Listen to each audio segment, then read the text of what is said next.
Hello friends, அஸ்ஸலாமு அலைக்கும். Welcome to taste of ருச்சி. எல்லோரும் நல்லா இருக்கீங்களா? இன்றைக்கி நல்லா ஒரு நல்லெண்ணெய் வச்சு நல்லா கமக்கிற ஒரு பூண்டு குழம்பு எப்படி செய்யலான்னு பார்க்கலாம். அதுக்கு முன்னாடி நம்ம சேனலை ஃபர்ஸ்ட் டைம் பார்க்குறீங்கன்னா ப்ளீஸ் சப்ஸ்கிரைப் பண்ணி கூடவே பக்கத்தில் இருக்க பெல் பட்டனும் கிளிக் பண்ணிக்கோங்க. இப்போ ஒரு குழம்பு சட்டி எடுத்துக்கோங்க.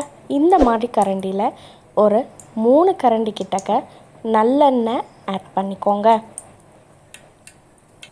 முழுக்க நல்லெண்ணெயே இந்த குழம்பு செஞ்சால் நல்லா டேஸ்ட்டாக இருக்கும். 1 டீஸ்பூன் ஜீரகம், 1/4 டீஸ்பூன் போல் வெந்தயம், 2 வரமிளகாவை இந்த மாதிரி கட் பண்ணி போட்டுக்கோங்க. ஒரு 10 சின்ன வெங்காயம் நல்லா க்ளீன் பண்ணி அதையும் ஆட் பண்ணிக்கோங்க. உப்பு தேவையான அளவு ஆட் பண்ணிக்கோங்க.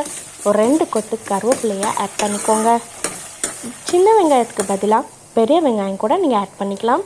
வெங்காயம் நல்லா ஓரளவுக்கு வதங்கினதுக்கப்புறம் ஒரு 20 பல்லு பூண்டை நல்லா வாஷ் பண்ணி க்ளீன் பண்ணி இந்த மாதிரி 2 கட் பண்ணி அதையும் இது கூட சேர்த்து நல்லா வதக்கிக்கோங்க.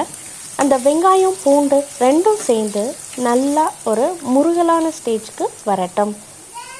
தீஞ்சாத மாதிரி நல்லா ரோஸ்ட் பண்ணி எடுத்துக்கோங்க.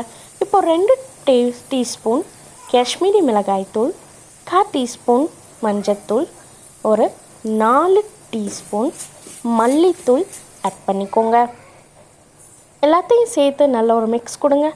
2 தக்காளியை மீடியம் சைஸில் இருக்கிற 2 தக்காளியை இந்த மாதிரி கட் பண்ணி கொஞ்சமாக மஞ்சத்தூள் ஆட் பண்ணி அதையும் நல்லா வதக்கிக்கோங்க.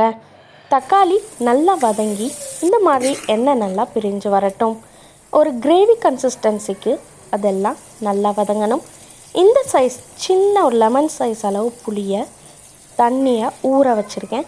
அதோட ஜூஸையும் நம்ம இதில் ஆட் பண்ணிக்கலாம்.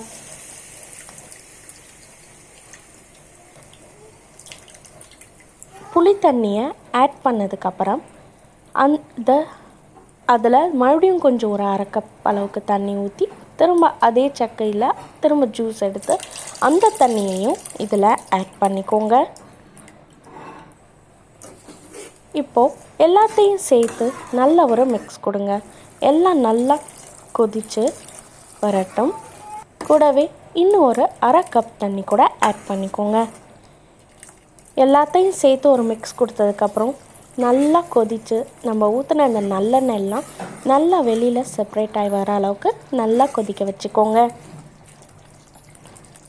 நல்லா கொதித்து வந்ததுக்கப்புறம் சின்ன சைஸ் வெல்லம் இதில் ஆட் பண்ணிக்கோங்க. வெல்லம் லாஸ்ட்டாக இந்த மாதிரி ஆட் பண்ணுறதால அந்த காரம், புளிப்பு, இனிப்பு எல்லாம் சேர்ந்து நல்ல ஒரு டேஸ்ட்டு கொடுக்கும். அவ்வளோதான், நம்மளோட பூண்டு குழம்பு சிம்பிளாக ரெடி ஆயிடுச்சு. தயிர் சாதம், ஒயிட் ரைஸ் எல்லாத்துக்கும் பர்ஃபெக்டாக இருக்கும். முக்கியமாக இட்லி தோசைக்கு கண்டிப்பாக ட்ரை பண்ணி பாருங்கள். வேறு ஒரு ரெசிபியில் உங்கள் எல்லாரையும் மீட் பண்ணுறேன். தேங்க்யூ.